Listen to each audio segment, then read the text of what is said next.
Today, the UK is sanctioning the following 5 Russian banks: Rossiya, IS Bank, General Bank, Promsya's Bank, and the Black Sea Bank. And we are sanctioning 3 very high net worth individuals: Gennady Timchenko, Boris Rottenberg, and Igor Rottenberg.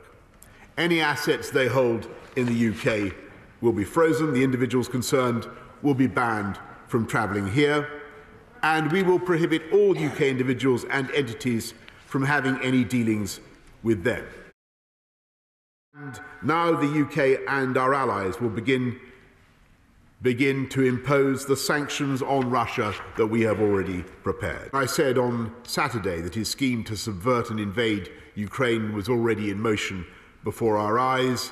The events of the last 24 hours have, sadly, shown this to be true. We must now brace ourselves for the next possible stages of Putin's plan. The violent subversion of areas of eastern Ukraine by Russian operatives and their hirelings, followed by a general offensive by the nearly 200,000 Russian troops gathered on the frontiers at peak readiness to attack.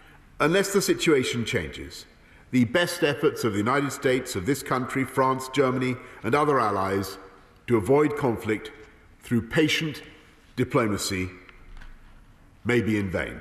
Together, we have explored every avenue and given Putin every opportunity to pursue his aims by negotiation and diplomacy, using the new and unprecedented powers granted by this House to sanction Russian individuals and entities of strategic importance to the Kremlin.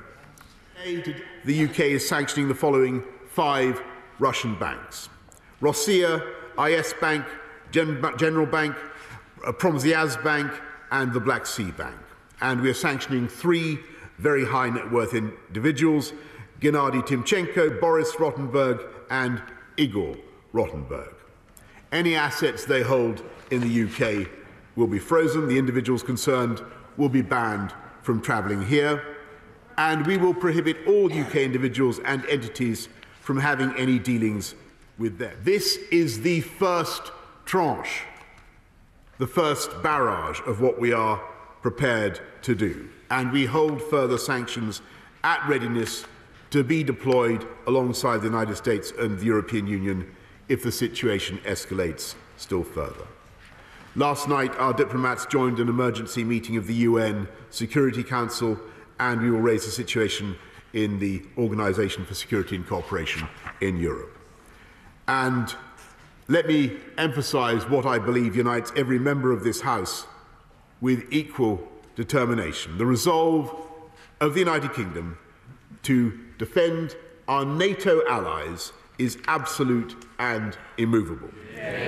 We've already doubled the size of our deployment in Estonia, where the British Army leads NATO's battle group, and when I met President Levits of Latvia and Prime Minister Kallas of Estonia in Munich on Saturday, I told them that we would be willing to send more British forces to help protect our allies if NATO makes such a request. We cannot tell what will happen in the days ahead, but, Mr. Speaker, we should steel ourselves for a protracted crisis. The United Kingdom will meet this challenge side by side with our allies, determined that we will not allow Putin to drag our continent back into a Hobbesian state of nature where aggression pays and might is right. And it is precisely because the stakes are so high that Putin's venture in Ukraine must fail, must ultimately fail, and must be seen to fail.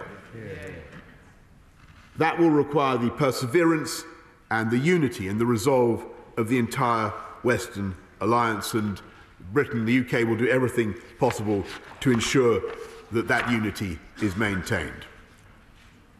And now our thoughts should turn to our valiant Ukrainian friends, who threaten no one, who ask for nothing except to live in peace and freedom. We will keep faith with them in the critical days that lie ahead. And whatever happens, Mr. Speaker, Britain will not waver in our resolve. And I commend this statement to the House.